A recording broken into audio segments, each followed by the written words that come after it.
ꯆꯤꯡꯗ ꯉꯁꯤ ꯐꯥꯎꯕ ꯐꯣꯛ ꯁꯣꯡ ꯃꯨꯠꯇꯅ ꯂꯩꯔꯤ ꯍꯥꯏꯕꯗꯨꯁꯨ ꯑꯩꯈꯣꯏꯅ ꯎꯠꯆꯅꯤꯡꯗꯅ ꯁꯨꯝ ꯃꯤꯃꯥꯡ ꯃꯃꯥꯡꯗ ꯉꯥꯏꯍꯥꯛ ꯁꯛꯄꯅꯤ ꯃꯤꯌꯥꯝꯅꯁꯨ ꯌꯥꯝ ꯅꯨꯡꯉꯥꯏꯅ ꯇꯥꯕꯤꯈꯤ ꯈꯨꯗꯤꯡꯃꯛꯀꯤ ꯊꯥꯒꯠꯆꯔꯤ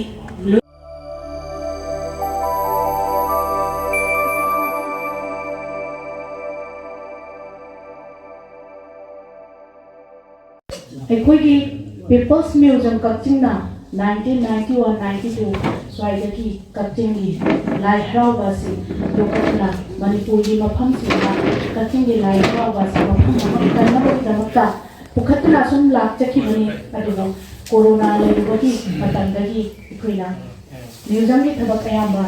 ꯇꯧꯗꯨꯅ ꯂꯥꯛꯆꯕꯅꯤ ꯑꯗꯨꯕꯨ ꯍꯧꯖꯤꯛ ꯔꯟꯅꯤꯡ ꯁ꯭ꯇꯦꯖ ꯑꯩꯈꯣꯏꯒꯤ ꯍꯧꯖꯤꯛꯀꯤ ꯔꯟꯅꯤꯡ ꯏꯌꯔꯁꯁꯤꯗ ꯑꯩꯈꯣꯏꯅ ꯊꯕꯛ ꯄꯥꯡꯊꯣꯛꯄ ꯉꯝꯖꯔꯛꯄꯁꯤꯃꯛ ꯑꯩꯈꯣꯏꯒꯤꯁꯨ ꯂꯥꯏꯕꯛ ꯐꯕꯅꯤ ꯑꯗꯨꯒ ꯃꯤꯌꯥꯝꯅ ꯂꯥꯛꯇꯨꯅ ꯁꯄꯣꯔꯠ ꯇꯧꯕꯤꯕꯁꯤꯃꯛꯁꯨ ꯑꯩꯈꯣꯏꯒꯤ ꯌꯥꯝꯅ ꯂꯥꯏꯕꯛ ꯐꯕꯅꯤ ꯂꯣꯏꯅꯅ ꯑꯩꯈꯣꯏꯒꯤ ꯂꯥꯏ ꯍꯔꯥꯎꯕꯒꯤ ꯃꯇꯦꯛ ꯑꯃ ꯑꯣꯏꯅ ꯑꯩꯈꯣꯏꯅ ꯉꯁꯤꯒꯤ ꯍꯧꯗꯣꯛꯆꯕ ꯑꯁꯤꯗ ꯑꯩꯈꯣꯏꯒꯤ ꯏꯃꯥ ꯊꯝꯕꯥꯜ ꯃꯆꯥ ꯅꯣꯡꯃꯥꯏꯊꯦꯝ ꯊꯝꯕꯥꯜ ꯃꯆꯥ ꯃꯍꯥꯛꯅ ꯑꯩꯈꯣꯏꯒꯤ ꯀꯛꯆꯤꯡꯒꯤ ꯂꯥꯏ ꯍꯔꯥꯎꯕꯒꯤ ꯂꯩꯔꯥꯡꯕꯒꯤ ꯏꯁꯩ ꯑꯃꯈꯛꯇꯪ ꯃꯤꯌꯥꯝ ꯃꯃꯥꯡꯗ ꯈꯨꯗꯣꯜ ꯇꯝꯖꯍꯟꯅꯤꯡꯉꯤ ꯏꯃꯥ ꯑꯁꯤꯅ ꯂꯥꯏ ꯍꯔꯥꯎꯕꯒꯤ ꯏꯁꯩꯁꯤ ꯇꯝꯕꯤꯈ꯭ꯔꯕ ꯃꯇꯨꯡꯗ ꯑꯩꯅ ꯃ꯭ꯌꯨꯖꯤꯌꯝꯒꯤ ꯍꯧꯔꯛꯂꯣꯟ ꯃ꯭ꯌꯨꯖꯤꯌꯝꯅ ꯉꯁꯤ ꯐꯥꯎꯕ ꯇꯧꯔꯛꯈꯤꯕ ꯊꯕꯛ ꯏꯪꯈꯥꯡꯒꯤ ꯋꯥꯔꯣꯜ ꯑꯗꯣ ꯑꯩꯍꯥꯛꯅ ꯃꯈꯥ ꯇꯥꯅ ꯑꯃꯨꯛ ꯄꯤꯖꯒꯦ ꯏꯃꯥ ꯏꯕꯦꯝꯃ ꯉꯥꯛꯇꯪ ꯃꯌꯥꯝ ꯃꯃꯥꯡꯗ ꯑꯩꯈꯣꯏꯒꯤ ꯂꯥꯏ ꯍꯔꯥꯎꯕꯒꯤ ꯏꯁꯩ ꯑꯩꯈꯣꯏꯅ ꯍꯧꯖꯤꯛ ꯐꯣꯛ ꯁꯣꯡꯒꯤ ꯆꯌꯦꯠꯅꯕ ꯑꯃ ꯂꯩꯔꯤꯕ ꯀꯛꯆꯤꯡꯗ ꯐꯣꯛ ꯁꯣꯡꯒꯤ ꯏꯁꯩꯁꯤ ꯃꯨꯠꯍꯟꯗꯅ ꯃꯥꯡꯍꯟꯗꯅ ꯊꯝꯃꯤ ꯍꯥꯏꯕꯗꯨꯁꯨ ꯄꯤꯄꯜꯁ ꯃ꯭ꯌꯨꯖꯤꯌꯝꯅ ꯇꯥꯛꯍꯟꯅꯤꯡꯗꯨꯅ ꯃꯌꯥꯝꯗ ꯎꯠꯆꯅꯤꯡꯗꯨꯅ ꯇꯧꯖꯕꯅꯤ ꯃꯌꯥꯝꯅ ꯋꯥꯔꯧꯕꯤꯔꯣꯏ ꯏꯃꯥ ꯏꯕꯦꯝꯃꯅ ꯂꯨꯆꯤꯡꯕꯤꯗꯨꯅ ꯏꯁꯩ ꯂꯩꯔꯥꯡꯕꯒꯤ ꯏꯁꯩ ꯑꯗꯨ ꯁꯛꯄꯤꯔꯅꯕ ꯅꯣꯔꯨꯛꯅ ꯅꯤꯡꯁꯤꯡꯖꯔꯤ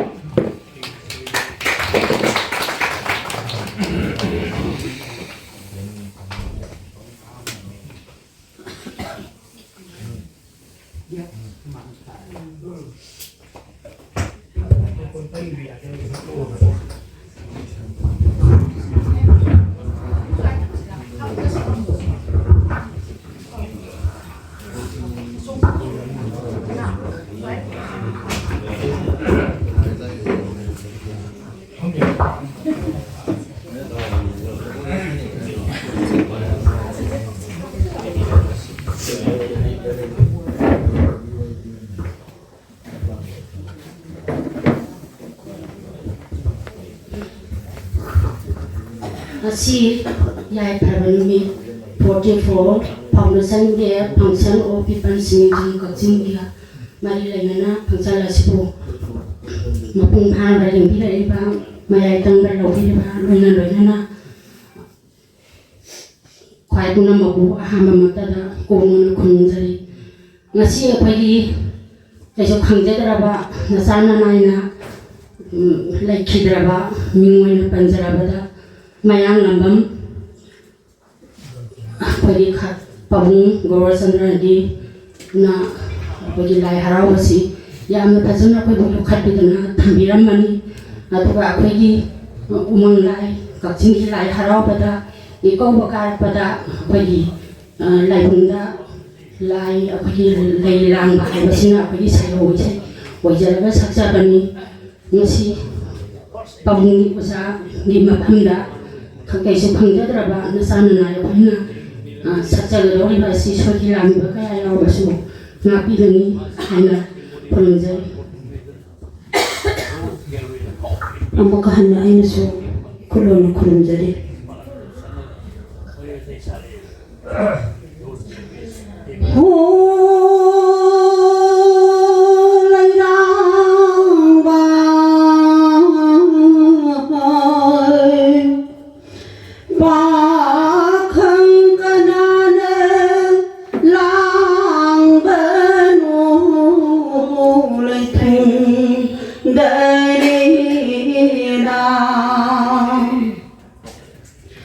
Ba khang ai na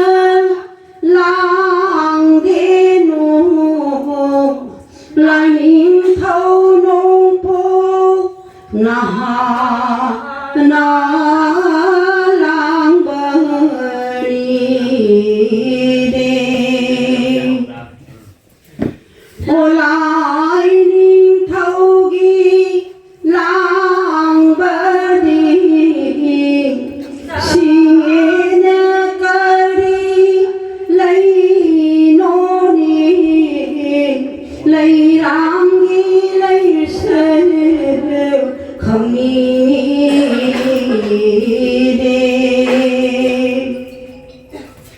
Lai ninh thâu ghi lang bờ đi giờ pi u san thân dân lấy thâu đô nung gà lấy ngũ lang bờ đi đi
lai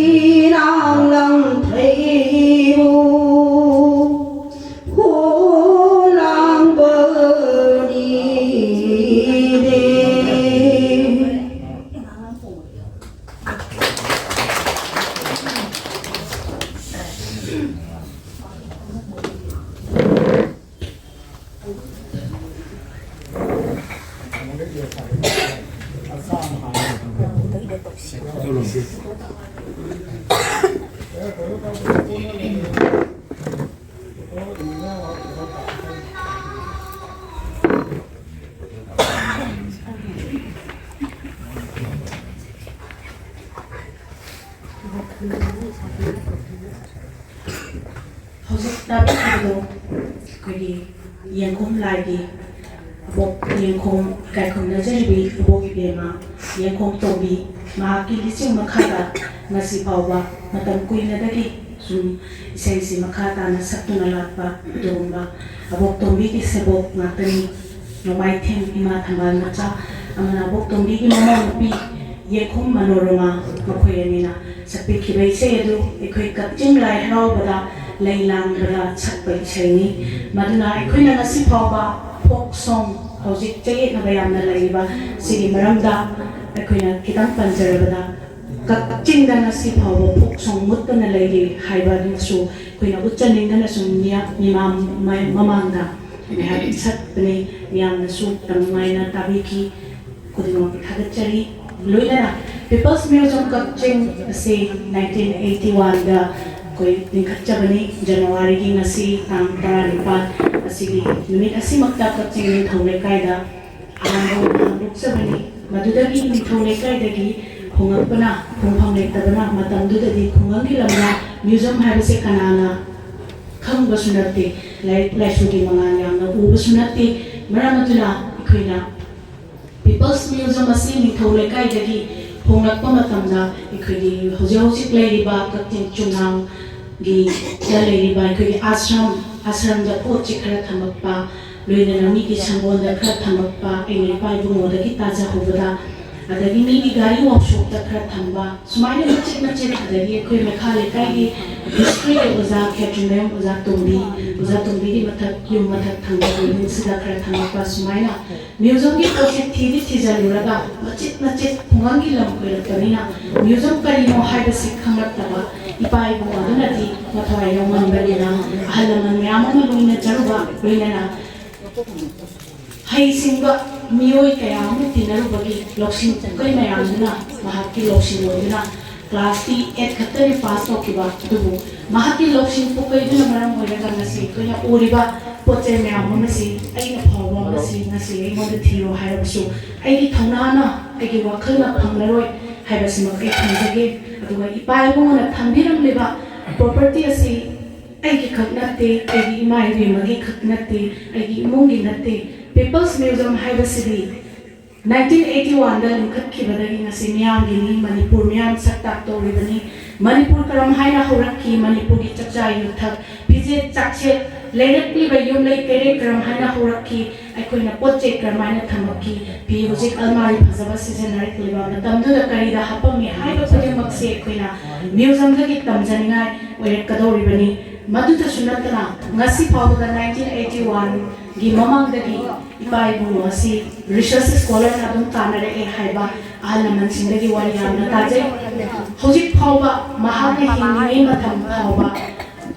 ikodi scholar me amama laptuna PhD degree su me amama lobi kravali asina ba coaching asina magi thesis ki sarkar pe lai yenga tuma PhD degree thamba me amama su museum sidali thok kravali adugo ekhoi nasi mayam lai lai so haide harasu museum ki chakki thakse suma ulba ko nin thahoba lai haide ka su ekhoi singat pinaba museum simu sembi sabina mi gi mati support se aki mati wala panamaram meraga nasi museum pena hojik lai ga mo pangasi no ni masi ba imung manu ki taita oina toraga simbat pangamdana laibani masakti liba mayam su khanga yaw su papers museum mating pangbiu aduga khanga hay kana kana museum se mutang chawt palambida seminar si habitu so el thanjari loinana papers museum na Manipur dagi folk song habasi mut khraba matamda aina ngamoi ngai 1993 so I say pai bongogi second maning na paga Maitei Pangal Kulak si Koyan chat payor si matam tu da audio recording sida koi Pangal gi Maitei say koi Manipur ka koi Maitei na sat paching da sati ngele matam tu da Pangal gi imai bi na sing sat pato othok na nung si re koi di khonjel khena ba koi kaching la impha da lon khena ba asigum dana koi Maitei Pangal sing da koi ga su lon ki twins khena ba tribal ga su twins khena ba sumaina magi chatna bi daki loan masida khena ba isai se yam lai ai Maitei Pangal sing sakpa isai amakhak mayamda mate amakatang pahan jage du bai khoi folk song se suke mate ina khule habado ai mayamda uchage hairang goi amun ba chuhi anoba nanau na amun to Pamuba hai thalo si pangangi mai be maduna matam da ina ngamoi nge da sakhiba isai ina taza huba aduga ai ipai mo ngasi founder of People's Museum gi founder sina audio recording ngasi phawu mangandri sumaina si kakana tabar ko ching da sapi nge lesu tukimati phajai adagi musu kotha ching da taba maitei khun haina khangnari ba kotha aina noma kotha da babagi matung inbada ahalama khakta hangi aiki pasi kotha da lakpa kyam kure napadi kotha gi lakpani haire ahalama rona haire lambi sentri ne da changa haire khoi basi mathanda chei cho woma pai chei su di to chura hing si da lai moi ki de haire ai nui lambi su chang da jangan marak sida tuk tuk long ki ga napa wa ne khambani ra ki ni de haire ai no wari se khanga lambi phat kasu napana changa khiba lambi yenga ba phat pani haina takpire adagi adumana kotha sine tumshira khiba pai mo sida ꯑꯗꯨꯃꯛꯅꯁꯨ ꯆꯤꯡꯗ ꯇꯥꯕ ꯃꯩꯇꯩ ꯈꯨꯜ ꯍꯥꯏꯗꯅ ꯄꯣꯊꯥ ꯂꯥꯏꯔꯤꯛꯁꯦ ꯄꯥꯏꯕꯉꯣꯅ ꯌꯥꯝ ꯉꯟꯅ ꯄꯨꯊꯣꯛꯄꯤꯈꯤ ꯉꯁꯤ ꯑꯩ ꯏꯀꯥꯏ ꯈꯨꯝꯅꯖꯔꯕ ꯑꯩꯈꯣꯏ ꯏꯔꯛꯇꯁꯨ ꯌꯥꯎꯔꯤꯕ ꯄꯥꯕꯨꯡ ꯁ꯭ꯔꯤ ꯂꯦꯈꯛ ꯃꯍꯥꯛ ꯃꯁꯥꯅꯁꯨ ꯍꯧꯖꯤꯛꯀꯤ ꯄꯣꯊꯥ ꯂꯥꯏꯔꯤꯛꯁꯤꯗ ꯌꯥꯝ ꯐꯖꯅ ꯄꯤꯄꯜꯁ ꯃ꯭ꯌꯨꯖꯤꯌꯝꯅ ꯄꯣꯊꯥ ꯗꯤꯁꯀꯣꯚꯔ ꯇꯧꯔꯦ ꯍꯥꯏꯗꯅ ꯄꯟꯕꯤꯕꯁꯨ ꯑꯗꯨꯃꯛ ꯌꯥꯎꯈꯤ ꯑꯩꯅ ꯃꯇꯝꯗꯨꯗ ꯄꯥꯖꯕꯗ ꯁꯨꯃꯥꯏꯅ ꯄꯤꯄꯜꯁ ꯃ꯭ꯌꯨꯖꯤꯌꯝꯅ ꯃꯅꯤꯄꯨꯔꯗ ꯇꯧꯕ ꯊꯕꯛꯁꯦ ꯑꯗꯨꯛꯀꯤ ꯃꯇꯤꯛ ꯌꯥꯝꯈ꯭ꯔꯦ ꯑꯩꯅ ꯄꯟꯕꯅ ꯂꯣꯏꯕ ꯅꯥꯏꯔꯔꯣꯏꯗꯕ ꯄꯥꯎꯔꯒꯗꯕ ꯉꯥꯛꯇꯅꯤ ꯑꯗꯒꯤ ꯀꯛꯆꯤꯡꯒꯤ ꯌꯥꯝꯅ ꯅꯨꯡꯉꯥꯏꯕ ꯑꯩꯅ ꯄꯤꯛꯏꯉꯩꯗ ꯑꯩꯈꯣꯏ ꯕꯥꯁꯦ ꯄꯨꯂꯤꯁꯅ ꯇꯥꯟꯅꯕ ꯎꯕ ꯃꯔꯝꯅ ꯈꯪꯗꯕ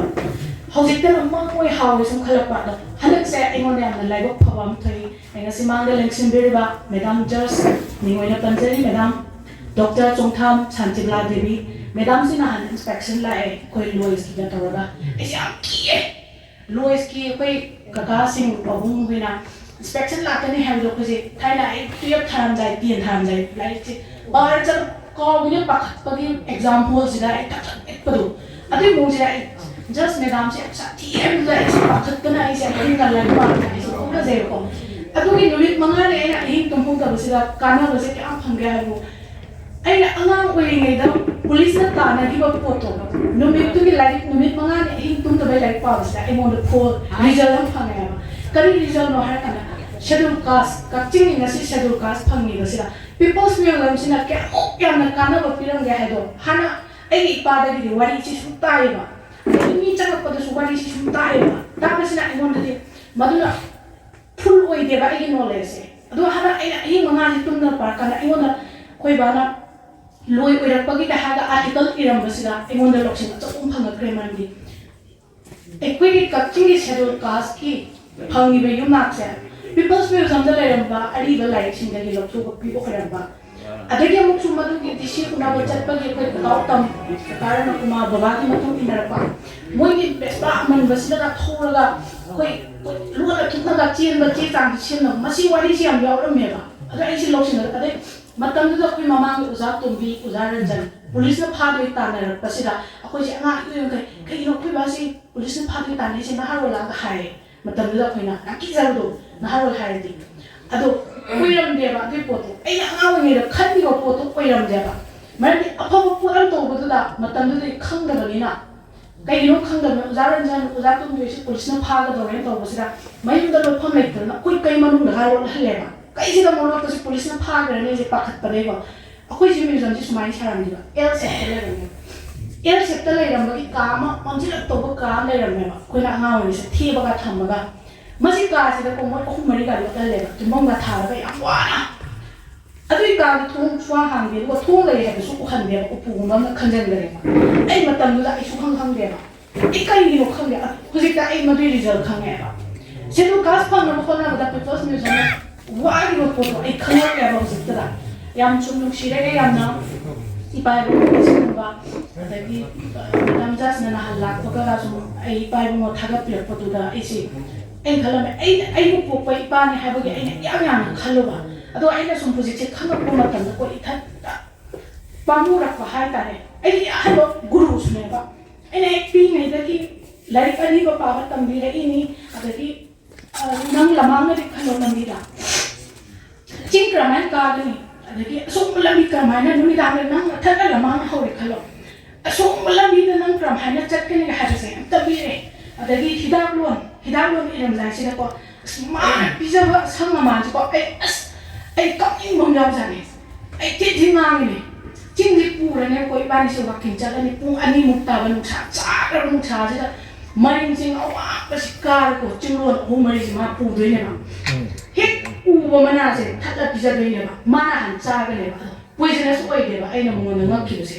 ꯑꯩ ꯍꯜꯂꯛ ꯏꯃꯥ ꯇꯝꯃꯦ ꯑꯩꯈꯣꯏ ꯕꯥꯁꯦ ꯁꯨꯡꯁꯤ ꯁꯤꯗꯦ ꯃꯅꯥ ꯄꯪꯊꯠꯇ ꯊꯠꯂ ꯆꯥꯏ ꯇꯨꯔꯦꯟ ꯆꯠꯂꯤ ꯄꯪꯊꯠꯇ ꯊꯠꯂ ꯆꯥꯏ ꯒ꯭ꯌꯥꯟ ꯑꯃ ꯇꯥꯗꯦ ꯍꯥꯏꯕ ꯑꯩꯅ ꯑꯗꯣ ꯑꯩꯈꯣꯏꯗꯁꯨ ꯄꯤꯖꯩꯕ ꯉꯁꯤꯐꯥꯎ ꯑꯩꯈꯣই ꯄꯣꯏꯖꯅꯁꯨ ꯑꯣꯏꯗꯦꯕ ꯄꯣꯠꯁꯦ ꯃꯥꯅ ꯍꯥꯏꯕꯗ ꯁꯤꯟꯕ꯭ꯔꯥ ꯈꯥꯕ꯭ꯔꯥ ꯌꯥꯛꯄ꯭ꯔꯥ ꯍꯪꯉꯦꯕ ꯑꯩꯉꯣꯟꯗ ꯐꯥꯎꯕ ꯃꯍꯥꯎꯗꯣ ꯑꯩꯅ ꯍꯥꯏꯒꯅꯦꯕ ꯑꯗꯨꯒ ꯄꯨꯟꯁꯟꯅꯔꯗꯤ ꯄꯨꯛ ꯅꯥꯕ ꯐꯕꯅꯤ ꯍꯥꯏꯌꯦꯕ ꯃꯤꯀꯨꯞꯁꯤꯗ ꯑꯗꯩ ꯑꯃꯨꯛ ꯃꯅꯥ ꯆꯥꯕꯁꯦ ꯑꯗꯣ ꯁꯤꯡꯖꯨ ꯁꯨꯔ ꯆꯥꯕ ꯅꯪꯅ ꯀꯣꯛ ꯆꯤꯛꯑꯃꯁꯨ ꯐꯕꯅꯤ ꯍꯥꯏꯔꯛꯑꯦꯕ ꯑꯁꯤꯒꯨꯝꯕ ꯃꯉꯣꯟꯗ ꯇꯣꯉꯥꯟꯕ ꯑꯃ ꯂꯩꯕꯁꯦ ꯑꯩꯅ ꯁꯨꯝ ꯇꯞꯅ ꯁꯨꯝ इथन हजिसे लेट्रकान कोई लेट्रकान मीसी सोने है वो माना या पामुरे आई कोई पाने है वो पावे कई जगह को इथन मांगन यावर में बम है अदगी आई अमक से अहिंग अमा मपान लेबा नुपी मौना हामा फोन तौरे ऐंगोंदा मिंगोंदगी नंबर लोबनेना ऐ बाबा से लेने से अदो ओजा लेब्रा ओजा दो फोन त पाहनबियोना ऐ अहिंग नुपी न तौपो पाखचदना बाबा दी ले तुम्मी करी है बोलो कना ने मा फजन है ऐ सुमाय हैदराबाद ले बने ऐ सुमाय तो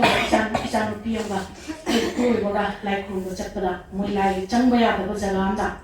ऐ जान पिदो खुंग तो मचेन छलोरे जिनछलो बदो थोला पदगी कपसिना हुजि युम यो फाव फत्रे अदो मयाम ना ओजाबु सोला लो हाय अंत फोन दो ओजादा पिबियो हाय अदो हाय पदे ऐसे मेना इमरजेंसी ने ना एक पी फोजी हौदोए बाबा सुमाय तौदना नुपी अमा फोन तौदना हौदोए हौदोगा फोन जे पाहले पाहन मतम माना हाय ए कैसो तौरोय न के दोबे पाखलिनो फोन दो कनो तो मागी लवाय दु थामोना फोन जे थामले थममा अखोय सु खंदे मा दु मुम सोन गेबको सोनगा जाय नुगाय जरी न तौगा फोन जे थामले पुखाय मुले पसे फोन जे मा कोबे तौरे तौको मतम जमाना हाय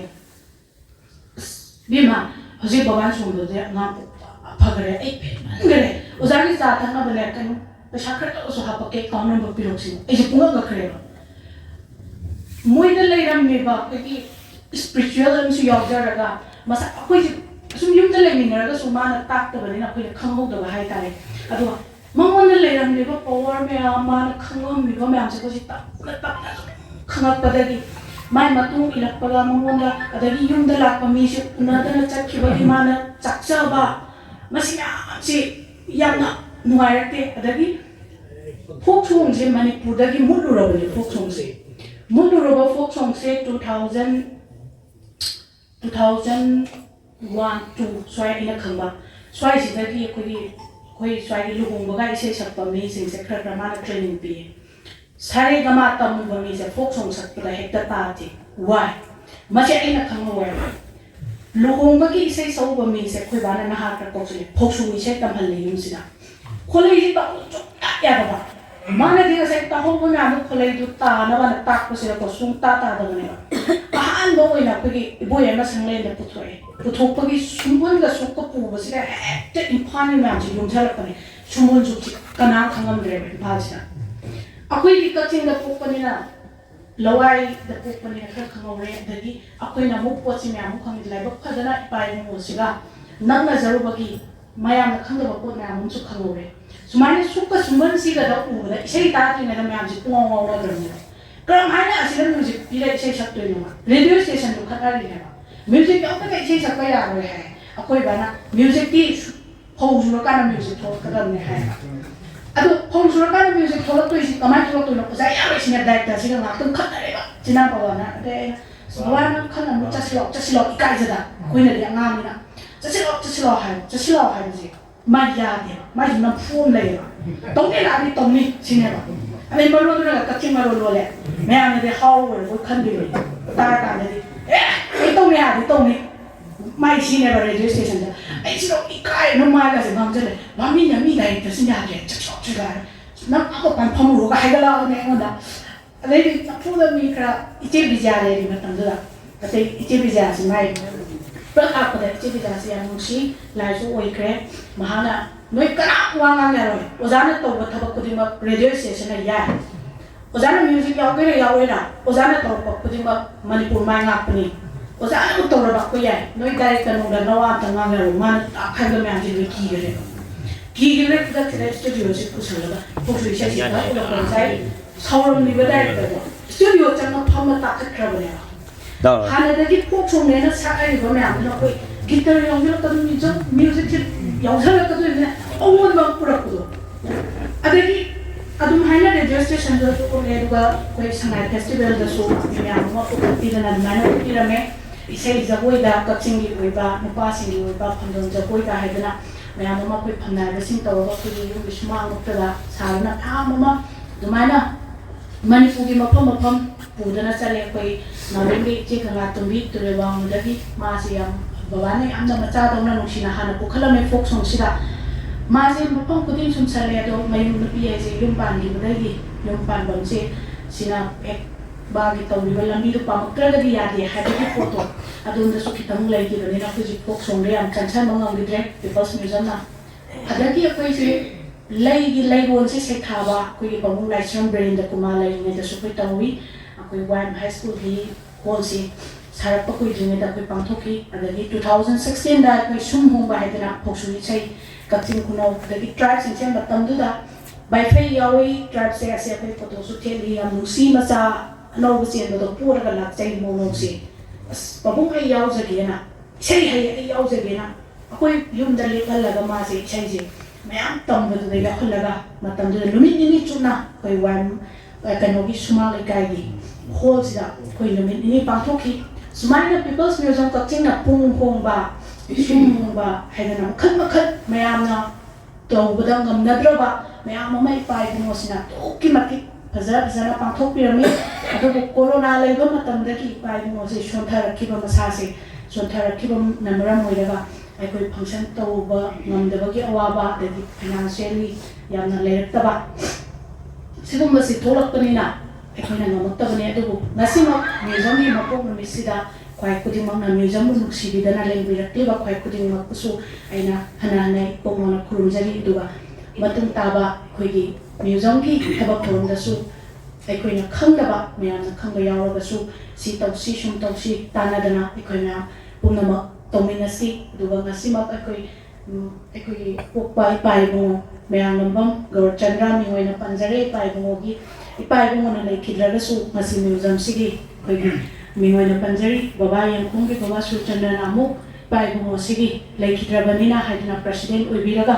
अमुक म्यूजियम सिगी अनौबा चौकत थौरांदा लमजिंबिदना ngasi अखोइगी तौरिबा थबक थौरम मयाम असि तौमिनसी हाइदना अमुक इनोट हापिरपा मसिसु ईश्वरना इपाइबोंसु पुंसी सांबा दगी अखोइ तौरकपा मतुंग ताबा थबक खुदिंगमक्तसु यामना